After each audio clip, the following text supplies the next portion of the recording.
Thiago Alcantara, mantan pemain Barcelona, Bayern Munchen, dan Liverpool, resmi pensiun dari dunia sepak bola pada tahun 2024.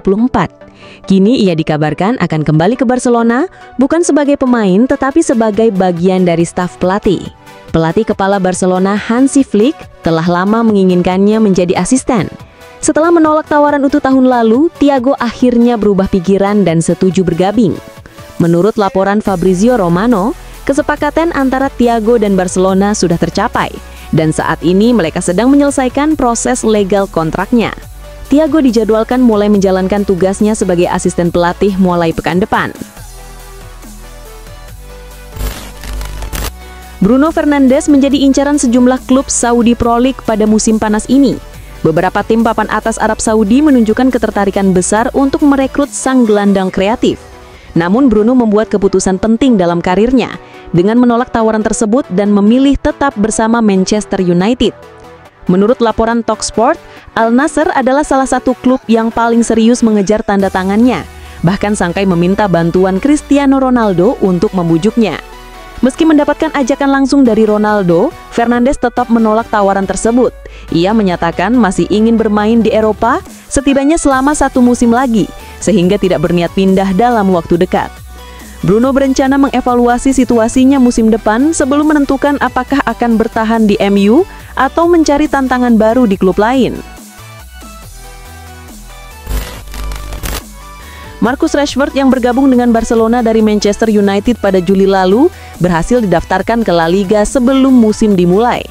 Namun dalam 3 laga awal, penampilannya belum mampu memenuhi ekspektasi manajemen klub.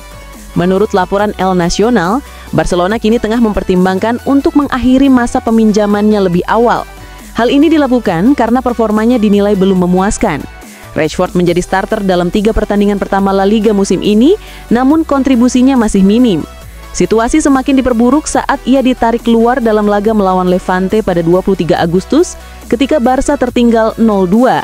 Tanpa Rashford di lapangan, tim justru berhasil membalikan keadaan dan menang 3-2, yang semakin memperkuat keraguan terhadap dampak Rashford dalam tim.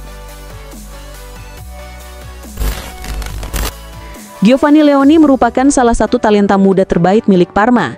Di usianya yang masih belia, ia sukses menembus tim utama dan menunjukkan performa yang mengesankan. Penampilannya yang solid membuat sejumlah klub besar Eropa tertarik. Namun pada bursa transfer musim panas ini, Leoni memilih untuk hijrah ke Inggris dan bergabung dengan Liverpool. Cherubini mengungkapkan bahwa sebenarnya Leoni lebih cocok bergabung dengan Newcastle. Dalam wawancaranya dengan Gazzetta dello Sport, ia menyebut Newcastle menjadi klub pertama yang mendekati Leoni, bahkan menawarkan nilai transfer yang lebih tinggi dibanding Liverpool. Parma sebenarnya lebih menyukai tawaran dari The Magpies karena nilainya lebih menguntungkan. Namun Leoni secara pribadi lebih memilih Liverpool, sehingga Parma akhirnya menghormati keinginan sang pemain dan menolak tawaran dari Newcastle. Pada bursa transfer yang lalu, Bayern Munchen memang aktif mencari pemain sayap baru.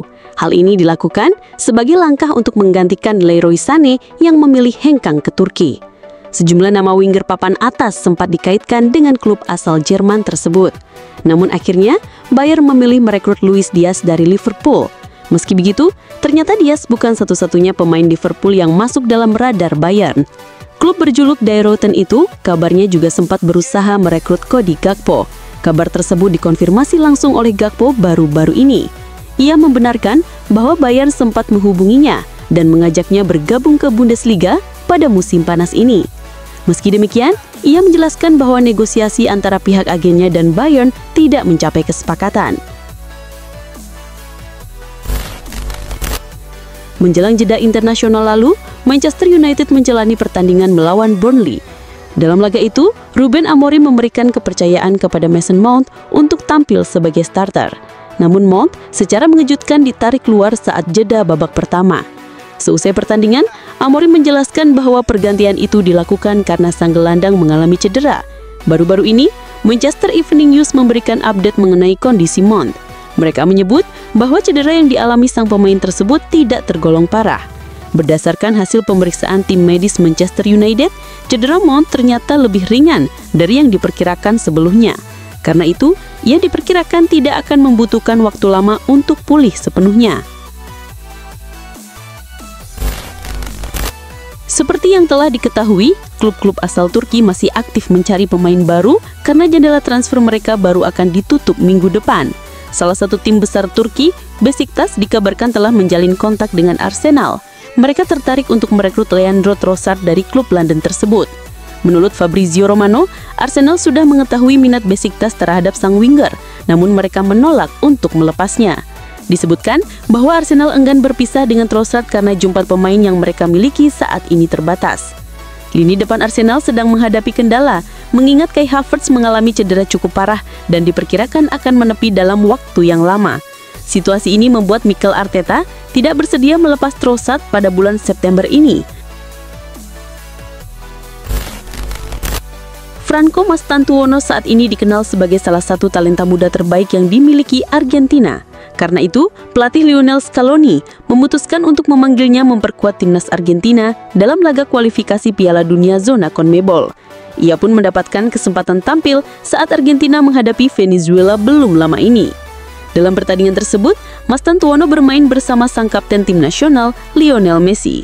Ia mengungkapkan rasa bahagianya bisa berada satu lapangan dengan Messi yang menurutnya merupakan mimpi yang akhirnya terwujud.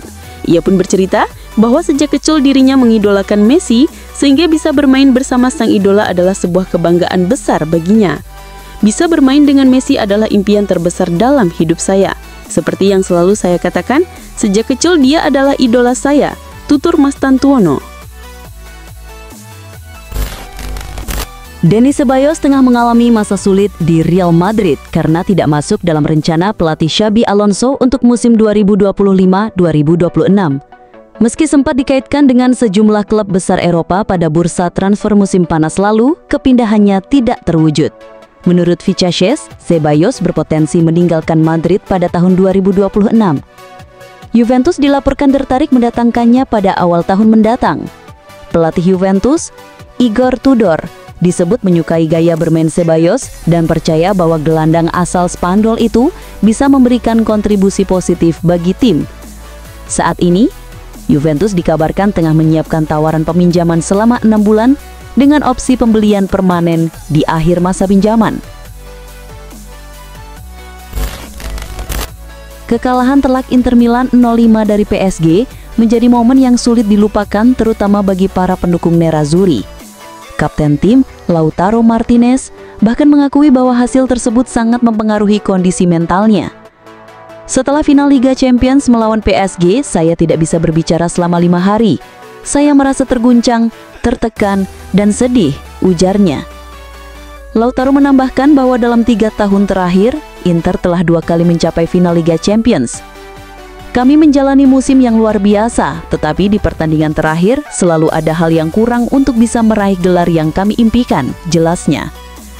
Ia juga menggambarkan persiapan tim jelang final berlangsung dalam suasana tenang dan penuh kepercayaan diri. Namun tidak berdaya adalah kata yang paling tepat untuk menggambarkan perasaan kami. Semua yang kami latih tidak bisa kami terapkan di lapangan, dan itu yang paling menyakitkan, tutupnya. AC Milan dikabarkan masih belum menyerah dalam upaya merekrut Dusan Vlahovic dari Juventus. Penyerang asal Serbia itu diperkirakan akan hengkang dari Turin pada akhir musim 2024-2025 dan Milan siap mencoba lagi saat bursa transfer Januari dibuka.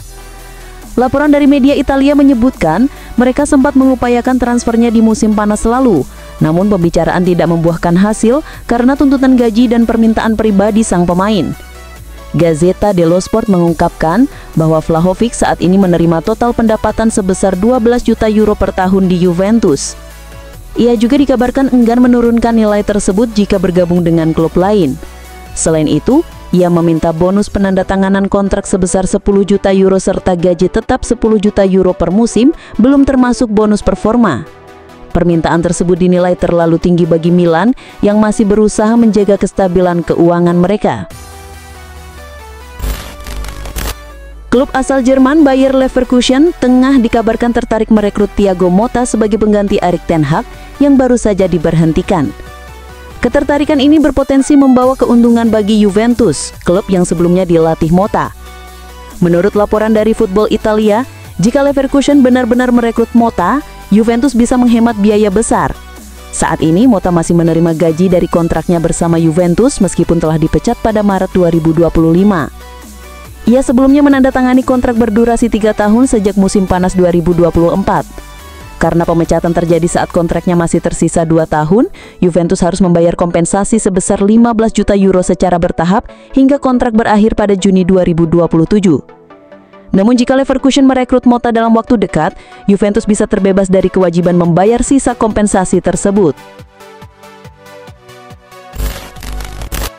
Gelandang asal Belgia, Kevin De Bruyne, menyatakan bahwa bermain kembali di Manchester sebagai pemain Napoli akan menjadi pengalaman yang terasa janggal. Seperti diketahui, Manchester City akan menjamu Napoli di Etihad Stadium dalam laga Liga Champions pada 18 September 2025.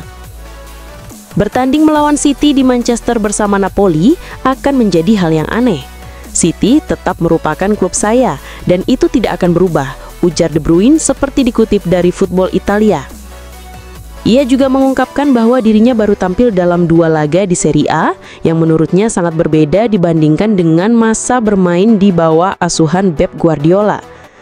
De Bruyne menilai bahwa gaya permainan di Italia lebih mengedepankan taktik dan tempo yang lebih lambat dibandingkan sepak bola Inggris. Tapi pada akhirnya, ini tetap sepak bola, tutupnya. Masa depan Axel Disasi di Chelsea masih belum jelas meskipun bursa transfer Liga Inggris telah ditutup. Bek asal Prancis tersebut termasuk dalam daftar pemain yang kemungkinan akan meninggalkan klub dengan opsi menuju Turki atau Arab Saudi. Berdasarkan laporan dari Give Me Sport, Disasi lebih condong untuk bergabung dengan klub asal Turki dibandingkan menerima tawaran dari Liga Pro Saudi. Meski ada ketertarikan dari klub-klub Saudi, termasuk Neom, Disasi dikabarkan kurang berminat dengan opsi tersebut. Kemungkinan transfer ke klub Turki bisa terjadi dalam waktu dekat, meskipun peluang pindah ke Arab Saudi masih belum sepenuhnya tertutup. Jika ia gagal mendapatkan klub baru, Disasi berpotensi tidak bermain hingga bursa transfer Januari dibuka kembali. Marky Guehi kini memasuki tahun terakhir dalam kontraknya bersama Crystal Palace. Ia telah menolak tawaran perpanjangan kontrak sehingga berpotensi hengkang secara gratis pada musim panas tahun depan. Kondisi ini membuka peluang bagi sejumlah klub top Liga Inggris untuk merekrut bek timnas Inggris tersebut tanpa harus membayar biaya transfer. Menurut laporan TBR Football, Liverpool, Chelsea, Manchester United, dan Tottenham Hotspur siap bersaing untuk mengamankan jasa Guehi. Bagi klub-klub besar Premier League, mendapatkan bek timnas Inggris secara cuma-cuma merupakan peluang langka di tengah tingginya harga pemain saat ini. Sementara itu, Crystal Palace kemungkinan besar akan mempertimbangkan untuk melepas Guehi pada bursa transfer Januari 2026 guna mendapatkan pendapatan daripada kehilangan sang pemain secara gratis 6 bulan kemudian. Newcastle United resmi merekrut Ioane Wissa dari Brentford dengan biaya transfer sekitar 1,18 triliun rupiah. Namun sayangnya, sang penyerang kemungkinan besar akan absen dalam 8 pertandingan penting, termasuk melawan Chelsea dan Manchester United. Ketidakhadiran Wissa disebabkan oleh keterlibatannya membela tim nasional Republik Demokratik Kongo di Piala Afrika yang akan digelar pada Desember hingga Januari di Maroko. Dengan demikian, ia dipastikan absen dalam 3 laga Premier League melawan Chelsea, Manchester United, dan Burnley. Jika DR Kongo melaju jauh di turnamen, Wissa juga berpotensi melewatkan pertandingan melawan Crystal Palace, Leeds United, serta laga putaran ketiga Piala FA. Tim nasional Spanyol meraih kemenangan telak saat menghadapi tuan rumah Turki dalam pertandingan kedua grup E kualifikasi Piala Dunia 2026 zona Eropa yang berlangsung di Turku Arena pada Senin dini hari WIB. Meski Turki tampil cukup solid di babak pertama dan menciptakan beberapa peluang, mereka akhirnya tidak mampu menahan dominasi Spanyol. Mikel Merino tampil gemilang dengan mencetak hat-trick, sementara 2 gol lainnya disumbangkan oleh Ferran Torres dan brace dari Pedri. Kemenangan ini mengantarkan Spanyol mengumpulkan 6 poin dari 2 pertandingan dan memimpin klasemen grup E. Di sisi lain, Turki berada di posisi ketiga dengan 3 poin dari jumlah pertandingan yang sama. Timnas Belanda harus bekerja keras sebelum akhirnya mengamankan kemenangan tipis 3-2 atas Lituania dalam lanjutan kualifikasi Piala Dunia 2026 yang berlangsung pada Minggu malam. The Oranye sempat tampil meyakinkan setelah Memphis Depay dan Quinten Timber membawa mereka unggul lebih dulu.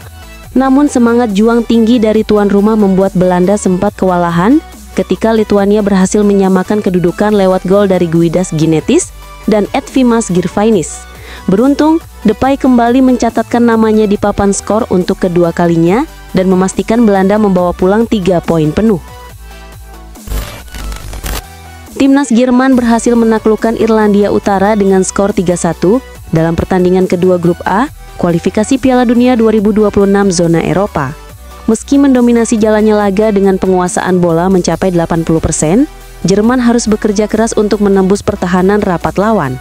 3 gol Jerman dicetak oleh Sergei Gnabry, Nadim Amiri, dan Florian Wirtz, sementara satu-satunya gol Irlandia Utara disumbangkan oleh Isaac Price. Kemenangan ini menjadi raihan 3 poin pertama Jerman dari 2 pertandingan, menempatkan mereka di peringkat ketiga klasemen sementara grup A. Sementara itu Irlandia Utara menempati posisi kedua dengan poin yang sama. Di laga lainnya, Belgia mencatat kemenangan telak 6-0 atas Kazakhstan dan Polandia juga meraih hasil positif dengan mengalahkan Finlandia 3-1.